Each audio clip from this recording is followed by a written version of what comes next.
2 semaines après les incidents causés à l'issue des manifestations organisées à Kinshasa contre la loi électorale modifiée, les Congolais sont toujours privés de la connexion Internet mobile ainsi que des services de messagerie.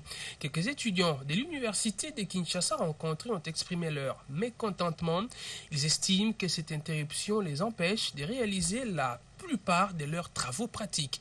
Suivez-les dans un reportage de Lionel Kioni et Tim Skapangala commenté par Patrick Issou-Bongese-Bokuma. Cela fait plus de 2 semaines que les utilisateurs des réseaux sociaux et des services SMS se voient toujours privés dans leur droit de communiquer.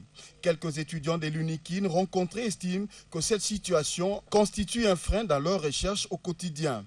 Mais maintenant là que nous sommes un peu empêchés sur l'Internet, nous avons des difficultés pour faire des recherches, pour avoir des informations, pour connaître plein de choses qui se passent à l'extérieur. On a un peu de difficultés. Et faire un peu de recherche en ce qui concerne l'éducation, mais nous sommes privés de ça. Et ça nous a un tout petit peu handicapés parce qu'on a des travaux, beaucoup plus de travaux à faire. On n'a pas pu faire le recherche scientifique, donc nous sommes là en train d'attendre encore. Ça nous facilite beaucoup de tâches pendant les TFC, des thèses, de la thèse aussi, ça nous facilite. Ce jeune Quinois déclare que cette décision prise par le gouvernement pour des raisons sécuritaires étouffe leur liberté de s'informer et de se communiquer tel que stipulé dans la loi cadre congolais sur les télécommunications. Le message m'aide à...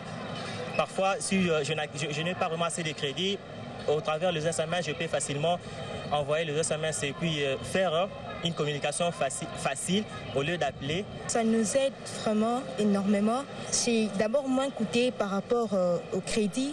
Je préfère utiliser l'Internet pour l'international que le crédit.